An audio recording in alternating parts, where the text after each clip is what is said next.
Hello students, कैसे हैं आप लोग। एक बार फिर से स्वागत है आपका इस चैनल पर। चलिए आज हम लोग पढ़ने वाले हैं द कैसल ऑफ ओटरैंटो, जिसका एक सब टाइटल है अ गॉथिक स्टोरी, जिसे लिखा है होरेस वॉलपोल ने। यह सेमेस्टर 4 के लिए है, कोर कोर्स 8 यूनिट 3 का पार्ट है। चलिए हम लोग देखते हैं कि इस नॉवेल की पूरी कहानी क्या है। अगर आपने एक बार देख लिया तो पूरी कहानी एक बार में ही याद हो जाएगी। चलिए शुरू करते हैं सबसे पहले इसके इंट्रोडक्शन से।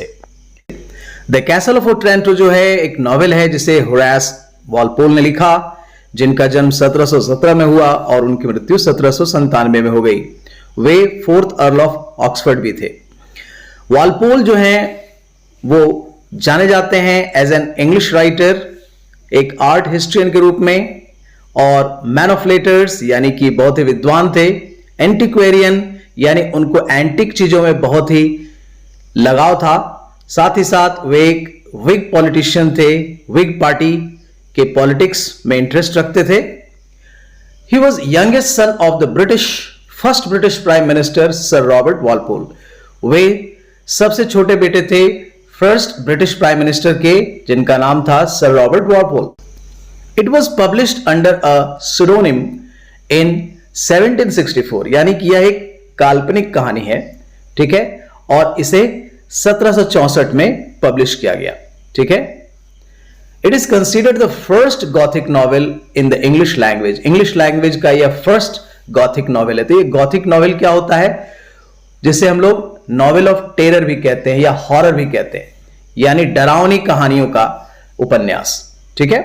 The novel is often said to have founded the horror story as a legitimate literary form. और इसने ही एक तरह से आधार दिया हॉरर स्टोरी का। इसे स्वीकार कर लिया गया एक लिटरेरी फॉर्म की तरह, यानी इसे एक लेजिटिमेट लिटरेरी फॉर्म की तरह, यानी एक अच्छे और वैध लिटरेरी फॉर्म की तरह स्वीकार कर लिया गया, यानी गॉथिक नॉवेल को स्वीकार कर लिया गया लोगों के द्वारा। तो इस तरीके से होरेस वॉलपोल ने पहला गॉथिक नॉवेल लिखा। बात करते हैं क्या क्या फीचर्स हैं इस नॉवेल के।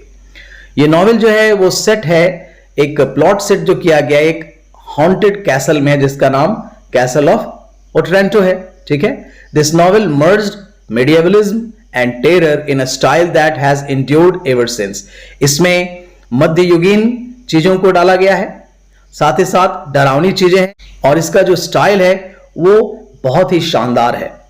इसकी एस्थेटिक ब्यूटी जो है, इस किताब की जो सुंदरता है, सौंदर्य है, इसने प्रोवाइड किया एक आधार मॉडर्न डे गॉथिक बुक्स के लिए, फिल्मों के लिए, आर्ट के लिए, म्यूजिक के लिए, साथ ही साथ गॉथ सब कल्चर यानी गॉथिक रिलेटेड जो कल्चर हुआ उसके लिए एक तरह से इस बुक ने एक आधार प्रस्तुत किया, ठीक है। तो ये खास बातें हैं इस नॉवेल की। आगे देखते हैं हम लोग सबसे पहले कैरेक्टर्स के बारे में। अगर आप कैरेक्टर्स को जान जाएंगे तो कहानी समझना बिल्कुल आसान हो जाएगा। सबसे मेन कैरेक्टर जो है वो है मैनफ्रेड, जो कि एंटागोनिस्ट है, यानी ये विलन है। और वो है कौन? The lord of the castle of Otranto, यानी वर्तमान समय में वह कैसल ऑफ ओटरैंटो का मालिक है। कॉनरैड उसका एक बेटा है जो छोटा है उसकी बेटी से, जिसका नाम है Matilda, the Elder daughter of Manfred. Matilda कौन है? उसकी बड़ी बेटी है। कॉनरैड जो है हमेशा बीमार रहता है और बहुत कमजोर है। हिपोलिटा जो है वो द वाइफ ऑफ मैनफ्रेड, वह मैनफ्रेड की पत्नी है।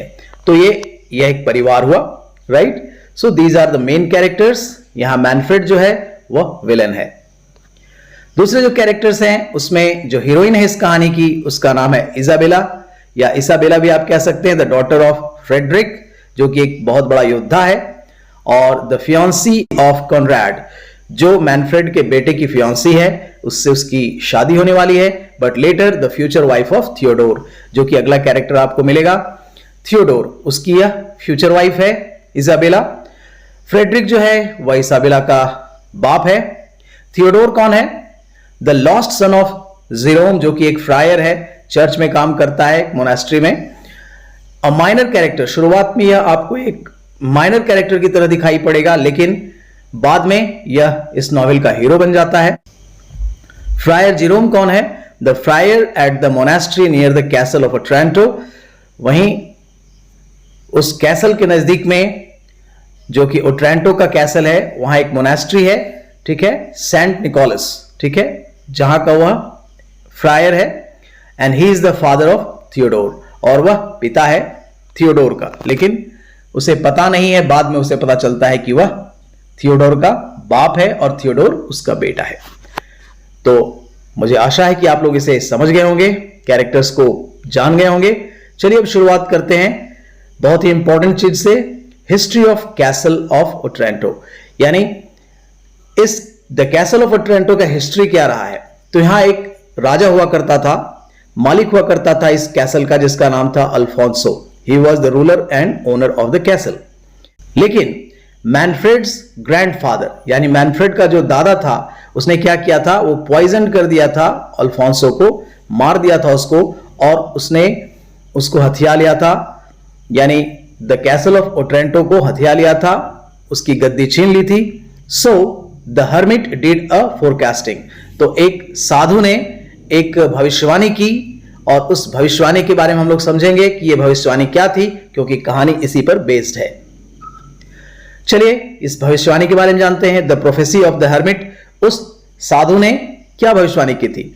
Manfred has arranged the marriage of his sickly son Conrad, एक बीमार बेटा कॉनराड जो है उसकी शादी की तैयारी कर रहा है, in the hope of avoiding N ancient prophecy that predicted his castle and his rulership of Otranto, जिसके बारे में एक भविष्यवाणी की गई थी उसके कैसल के बारे में और वहां के शासन के बारे में, कि ओट्रांटो का जो शासन है should pass from present family, जो अभी वर्तमान शासक लोग हैं उससे यह गद्दी छीन जाएगी। When ever the real owner, जब उसका वास्तविक मालिक जो है, शुड बी ग्रोन, जब वह युवा हो जाएगा, too large to inhabit it, जब उसको इनहैबिट कर लेगा, जब उसे लगेगा कि वह उसके योग्य हो गया है, तो यह जो राज पार्ट है ओट्रांटो का, वो उसका हो जाएगा। तो इसी डर से वह शादी करने वाला है अपने बेटे की, और यह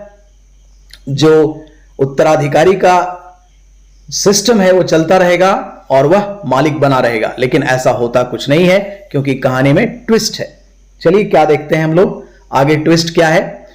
सबसे पहले यह जो सीन दिखाया जा रहा है वो मैरिज का सीन है, यानी मैरिज होने वाली है कॉनराड की इजाबेला के साथ। तो इसमें जो कैरेक्टर्स आपको दिखाई पड़ेंगे, मैनफ्रेड, कॉनराड, मटिल्डा जो कि बहन है कॉनराड की, मैनफ्रेड की बेटी है हिपोलिता जो कि वाइफ है मैनफ्रेड की, फ्रेडरिक भी इसमें शामिल होता है, इजाबेला भी रहती है।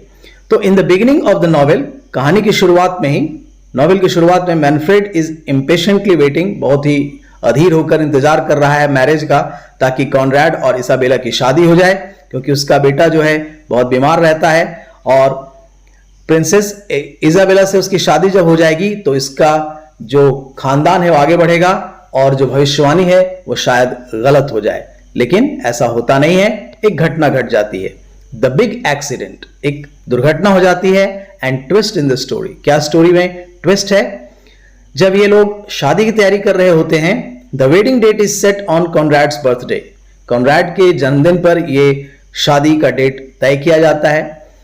जब मैनफ्रेड का बेटा कहीं नहीं मिलता, when Manfred son is nowhere to be found, in the courtyard, आंगन में क्या दिखाई पड़ता है, एक सर्वेंट जो है वो पाता है कि एक बहुत विशाल हेलमेट जो है, यानी सर पे पहनने वाला जो हेलमेट है, जो कि युद्ध के दौरान बहुत वीर योद्धा पहना करते थे, वह गिर चुका है किसके ऊपर, कॉनराड के ऊपर, और उसकी मौत हो गई है।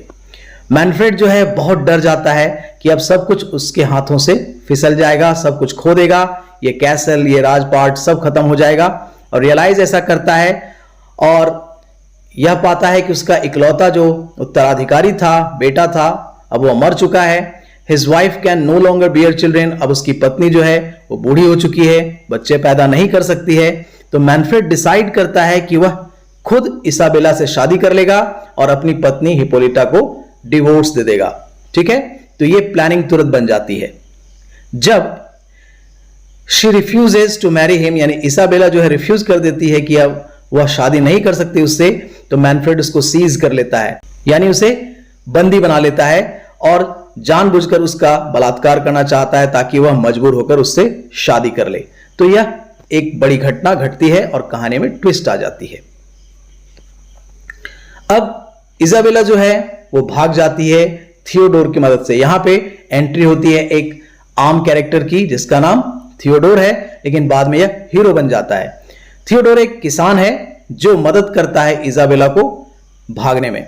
So the ghost of Alfonso, यानी अल्फोंसो का जो भूत है, चूंकि यह गॉथिक नॉवेल है तो डरावनी चीजें इसमें दिखाई पड़ेंगी, भूत प्रेत दिखाई पड़ेंगे। तो द घोस्ट ऑफ अल्फोंसो जो है, जो कि वास्तविक रूलर था इस कैसल का, वो डिस्ट्रैक्ट करता है मैनफ्रेड को और इसी का फायदा उठाकर इजाबेला जो है वो भाग जाती है और वह भागकर नजदीक के चर्च में चली जाती है जिस चर्च का नाम है चर्च ऑफ सेंट निकोलस। ठीक है, और इसमें उसकी मदद थियोडोर करता है जो कि एक किसान है। फ्रायर जेरोम जो है वह इनको छुपने में मदद करता है चर्च में। तो यह घटना घटती है।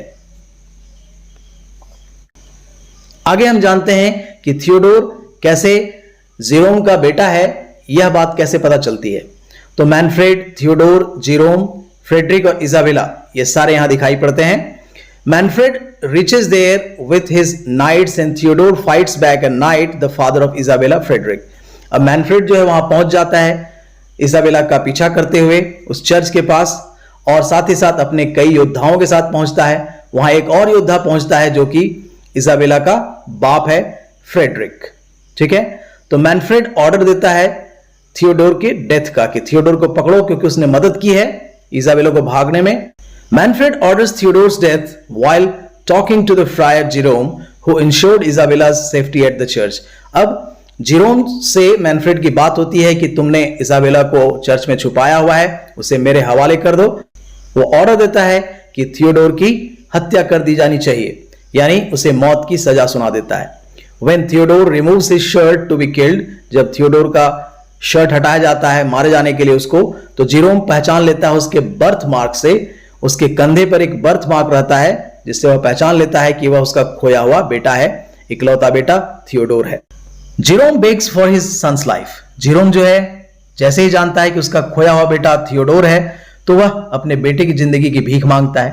बट मैनफ्रेड सेज, लेकिन मैनफ्रेड कहता है Jerome must either give up the princess और हिज सन्स लाइफ, या तो तुम्हें प्रिंसेस को छोड़ना होगा या तो बेटे की जिंदगी से हाथ धोनी होगी।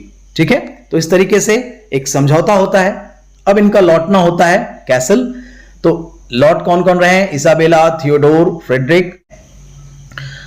फ्रेडरिक जो है वो मिलता है मैनफ्रेड के वाइफ से, हिपोलिता से, और एक्सप्लेन करता है कि कैसे वह आखिर ओट्रेंटो आया। तो जब वह दूर लड़ाई कर रहा होता है तो फ्रेडरिक को एक विजन होती है, यानी एक व्यक्ति दिखाई पड़ता है और फ्रेडरिक को एक भविष्यवाणी होती है और उसे वार्निंग दिया जाता है कि उसकी बेटी जो है वो खतरे में है। तो उस विजन के कारण वह जंगल से होता हुआ मिलने के लिए आता है अपनी बेटी से और रास्ते में उसे एक साधु मिलता है और साधु जो है वो उसको डायरेक्ट करता है, इशारा करता है एक बहुत ही विशाल तलवार की तरफ जिस पर कुछ लिखा हुआ होता है, एक भविष्यवाणी कि उसकी बेटी खतरे में है। ठीक है, और इस तरीके से वह कैसल ऑफ ओट्रेंटो पहुंच जाता है। तो ये सारी बातें वह मैनफ्रेड की वाइफ को बताता है। अब मैनफ्रेड का क्या प्लान है, क्योंकि उसने एक प्लानिंग की है लेकिन इसका प्लान फेलियर हो जाता है। मैनफ्रेड जो है वह सडनली ऑब्जर्व करता है कि ये जो लड़का थियोडोर है वह अल्फोंसो की तरह दिख रहा है। ठीक है, जो कि वास्तविक रूलर था कैसल ऑफ ओट्रेंटो का। He tries again to secure Isabella's hand in marriage।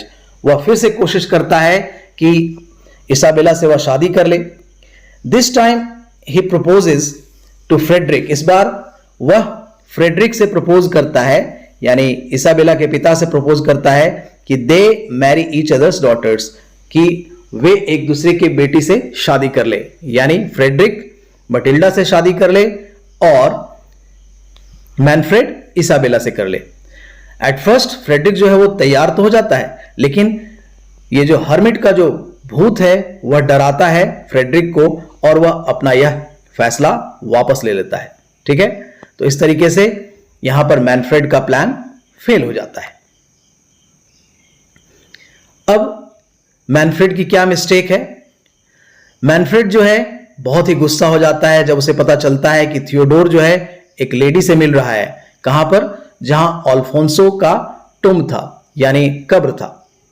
तो मैनफ्रेड, थियोडोर और मटिल्डा इस सीन में दिखाई पड़ते हैं। मैनफ्रेड कन्विंस्ड हो जाता है कि थियोडोर से इसाबेला मिल रही है और उसके साथ उसका अफेयर है। तो वह वहां पर पहुंच जाता है उस कब्र के पास और बहुत ही क्रूरता से चाकू मार देता है उस लेडी को।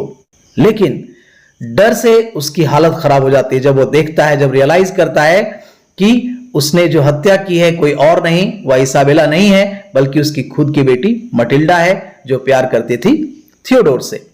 तो इस तरीके से वह एक बहुत बड़ी गलती कर देता है और अपनी बेटी को ही मार डालता है। अब क्या होता है? इसी समय the vision of Alfonso, Alfonso का भूत दिखाई पड़ता है। कैसे? जस्ट आफ्टर मटिल्डा's डेथ, जैसे ही मटिल्डा की मृत्यु हो जाती है, the castle wall behind Manfred crumbles, और मैनफ्रेड जिस दीवार के पास खड़ा था उसके पीछे की दीवार जो है वो ढह जाती है, revealing a gigantic vision of Alfonso, और एक विशाल शरीर दिखाई पड़ता है भूत का, अल्फोंसो का। The image of Alfonso declares that his grandson Theodore is the true heir of Otranto, और अल्फोंसो यह डिक्लेयर कर देता है कि थियोडोर उसका पोता है और वही वास्तविक उत्तराधिकारी है ओट्रांटो का। मैनफ्रेड देन रिवील्स, मैनफ्रेड तब यह सच्चाई बताता है that his grandfather poison Alfonso, किस प्रकार उसके दादा ने अल्फोंसो को जहर दे दिया था, एंड स्नैच्ड हिज थ्रोन, और कैसे उससे गद्दी छीन ली थी। मैनफ्रेड रिपेंट्स, मैनफ्रेड बहुत पछताता है, and agrees to abdicate the throne, वह गद्दी छोड़ने के लिए तैयार हो जाता है क्योंकि उसे रियलाइज होता है कि कैसे उसने अपनी बेटी को मार डाला। ठीक है, साथ ही साथ उसकी सच्चाई का भी पता चल जाता है। तो इस प्रकार एंड ऑफ द नॉवेल क्या होता है, जहां पर थियोडोर, फ्रेडरिक और इसाबेला दिखाई पड़ते हैं। Frederic offers Isabella's hand in marriage to Theodore. अब फ्रेडरिक जो है, इसाबेला का जो पिता है, वो इसाबेला का हाथ जो है वो थियोडोर को देना चाहता है, उससे शादी करवाना चाहता है। Theodore eventually agrees to marry Isabella, और थियोडोर राजी हो जाता है इस शादी के लिए, यद्यपि कि थियोडोर जो है बहुत मौन करता है, यानी बहुत ही दुखी रहता है, पश्चाताप करता है the loss of his true love Matilda, अपनी प्रेमिका को याद करता है फॉर मेनी ईयर्स, और बहुत सालों तक वह मटिल्डा को नहीं भूल पाता है। सो डियर स्टूडेंट्स, इस तरीके से द कैसल ऑफ ओट्रेंटो की कहानी समाप्त होती है। I hope that you understand this novel very well. So thanks a lot for watching the video. Keep watching, keep sharing. I'll be available with the next video very soon. Till then, bye bye.